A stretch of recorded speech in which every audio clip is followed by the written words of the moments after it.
Morning everyone, welcome back to my new blog. সকাল বাজে এখন 9:30 মতো। কাজকর্ম কিছুই হয়নি। এদিকে চা বসালাম, চিঙ্কিকে খেতে দিলাম, চিঙ্কি খেয়ে দিয়ে বেরিয়ে গেল। তো এখন চা খেয়ে কাজকর্মে লাগবো। আর আজকে হচ্ছে বৃহস্পতিবার। আগের দিন বাড়ি গিয়েছিলাম, বেলপাতা আমের পল্লব সব কিছুই নিয়ে এসেছি। তো সেগুলো কোনো ঝামেলা নেই, তোলাতুলি এমনিতে আমি তুলি না, প্রতিদিন মা পাঠিয়ে দেয়। আজকে আর সেটাও দরকার নেই। আজকে আমি আগের দিন গিয়েছিলাম তো নিয়ে চলে আসছি। তো কালকে এনেছে তোমাদের দাদাভাই বেকারির বিস্কুট। ইদানিং আমার বেকারির বিস্কুট খেতে ভীষণই ভালো লাগছে। সকালবেলা উঠে যে তোমাদের দাদাভাই খেয়েওছে মনে হয়, প্যাকেটটা খোলা আছে। তো বেকারির বিস্কুট দিয়ে এখন চা খাবো।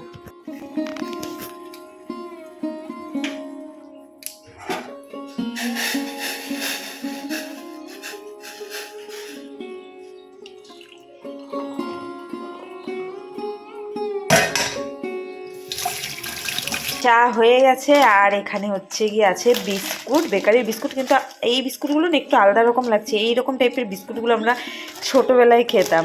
তো আজকে বিস্কুটটা অন্যরকম এনেছে তোমাদের দাদাভাই, মানে কালকে এনেছে। এটা আমি রোজ এখন খাই, সেটা কিন্তু এটা না।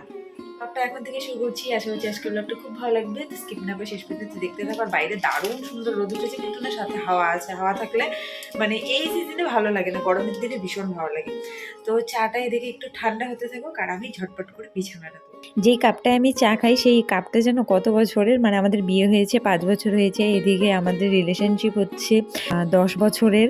তো সেই জায়গায় মনে করো তার মাঝখানে মনে করো প্রায় তবুও 4-5 বছর আগে আমি এই কাপটা গিফট করেছিলাম তোমাদের দাদাভাইকে। আমার শাশুড়ি মা আবার বহু যত্ন করে ট্রাঙ্কে তুলে রেখে দিয়েছিল। তো আমি আসার পরে বলেছিলাম যে আমার কি কি গিফট আছে, আরো কিছু গিফট ছিল। একদিন তোমাদের দাদাভাইয়ের আমার ঝগড়ার মাঝখানে ওটা মানে ভাঙা হয়ে গেছে। আর এই জিনিসটা আছে। আর ওই টেডি বিয়ারটা যে বড় আমার খাটিয়ে দেখো, ওই বড় টেডি বিয়ারটাও কিন্তু তোমাদের দাদাভাই আমাকে বার্থডেতে গিফট করেছিল। তো আমার বাড়িতে রাখা তো আমার পক্ষে একদমই পসিবল ছিল না। কোনো মতে একটু দেখে ঠেকে মানে গিফটটা নিয়ে আবার এই বাড়ি পাঠিয়ে দিয়েছিলাম। তো এটাও আবার আমার শাশুড়ি মা খুব যত্ন করে ট্রাঙ্কে তুলে রেখে দিয়েছিল। আর প্রত্যেকটা গিফট আসার পরে এই বাড়িতে আমি বের করেছি। তো বিছানাপত্র আমার গোছানো হয়ে গেল, আর এখন আমি চা খেয়ে নিব একটু আরামসে বসে, তারপরে একে একে কাজে লাগবো। আর আজকের দিনটা যে এত জঘন্য ছিল আমি স্বপ্নেও ভাবিনি। টাইটেল থাম্বনেল দেখে অলরেডি বুঝে ফেলেছো যে হ্যাঁ, একটা খুব বাজে জিনিস, মানে খুবই বাজে হয়েছে আজকে আমার সাথে। আমি ভাবতে পারিনি এরকম একটা দিন আমার জন্য অপেক্ষা করছিল। কিন্তু এখানে না আমারই ভুল আছে একটু। আমি যদি আগের থেকে একটু সতর্ক হতাম তাহলে হয়তো এটা হতো না। কিছু পয়সা বাঁচানোর চেষ্টা এটা আর কি হয়েছে, বেশি লস হয়ে গেছে। তো টুকটাক কয়েকটা কাপড় ছিল, সেগুলো কেচে নিলাম। তার আগে কিন্তু আবার কিছু কাপড়ও কেচেছিলাম, তখন ভিডিও শ্যুট করা হয়নি। তো ভাবলাম এখন তো ওই রান্নাবান্নাটা সেরকম একটা করা হয় না, তো ওই ব্লগিংয়ের পার্টটা একটু কমে গেছে। আর এই যে দেখো রোদের মতো একটা ছায়া দেখতে পাচ্ছ, এটাই হচ্ছে মেন কারণটা একটু পরে তোমাদেরকে বলছি আর কি। কাছেও হয়ে গেছে। এদিকে দেখো আরো কিন্তু কিছু কাপড় আমার মেলা আছে, যেগুলো আরো আমি সকালবেলা মেলেছি। আর এখন যে রোদের তাপ, প্রায় ওগুলো মনে করে শুকিয়েও গেছে। এটার অবস্থা দেখতেই পাচ্ছ, ঘোলা হয়ে গেছে হঠাৎ করে। তার কারণ আমার ফোনটা এই যে এই সাইডে রেখেছিলাম, কাপড় কাচ্ছিলাম, এই সাইডে রেখেছিলাম। আর ট্রাইপডটার এত অবস্থা খারাপ যে ওটা খুলে পড়ে গেছে। এর আগে প্রচুর পড়েছে, কোনোদিনও আমার এত মন খারাপ হয়নি, কারণ এর আগে টেম্পার ফেটেছে। আর এই রকম অবস্থা হয়নি। আজকে ক্যামেরাটাই, একটা ক্যামেরায় ফাটা দাগ হয়ে গেছে। ভীষণ মন খারাপ লাগছে। ফোন কেনাও এই মুহূর্তে সম্ভব না। যেটুকু বা ভিডিও শেয়ার করতাম সেটাও মনে হচ্ছে বন্ধ হয়ে যাবে। জানি না, যদি কোনো ব্যবস্থা থাকে এটার তো তোমরা কমেন্টে জানিও। তো ওই ট্রাইপডটার তো ভীষণই খারাপ অবস্থা, যার জন্য আমার আজকে ফোনটার এই অবস্থা হলো। তাই এই যে এই ট্রাইপডটা, যেটা মানে নতুন নিয়েছিলাম, বাইরে প্রচণ্ড পাখি কিচকিচ করছে কেন জানি না। তো এই যে এটাই আজকে বের করলাম, এই নতুন ট্রাইপডটা, যেটা রিং লাইট লাগানো ছিল। আগের ট্রাইপডটাও তো আমি নিজে হাতেই ভেঙেছি, রিং লাইট শুদ্ধ। তো এটা এখন বের করে যে এটা লাগালাম।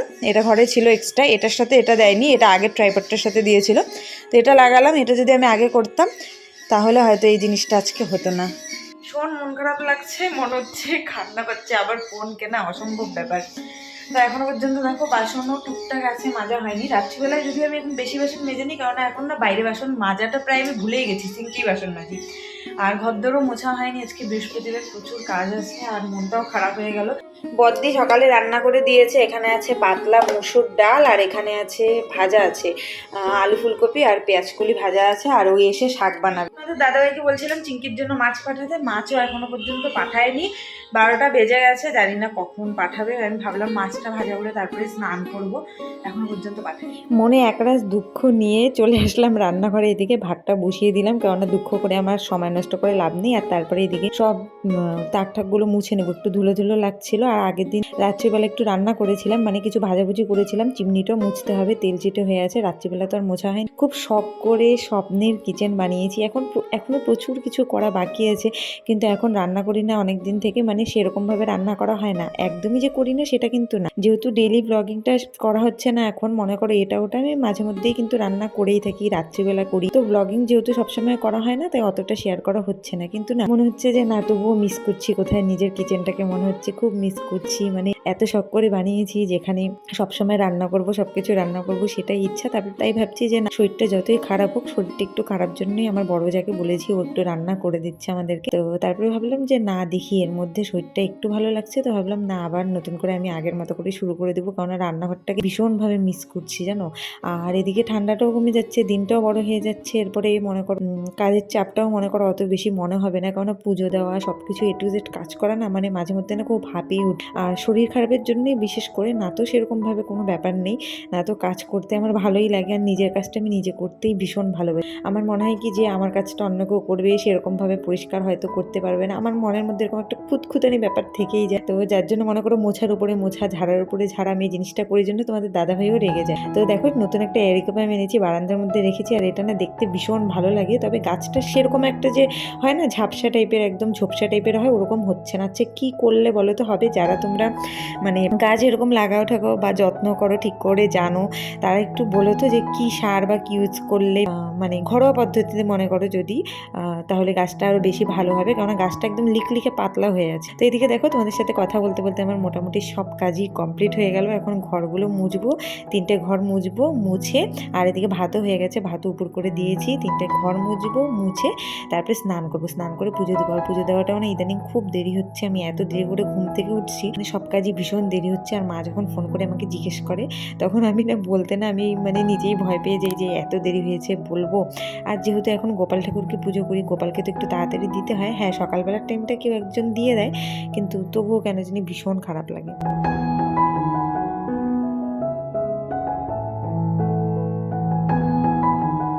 সব কাজকর্ম সারলাম, ঘরদোর গোছানো মোছা, তারপরে সব সব কাজকর্ম হয়ে গেছে। এখন স্নান করব, অনেক বেলাও হয়ে গেছে। আর আমার ফোনটা নিয়ে ভীষণ চিন্তা হচ্ছে, জানি না কি হবে। তোমার দাদাভাইকে বললাম, বলে কি নতুন ফোন কিনে দেবো, কিন্তু আমি জানি এটা এই মুহূর্তে সম্ভব নয়, দেখি কি করা যায়।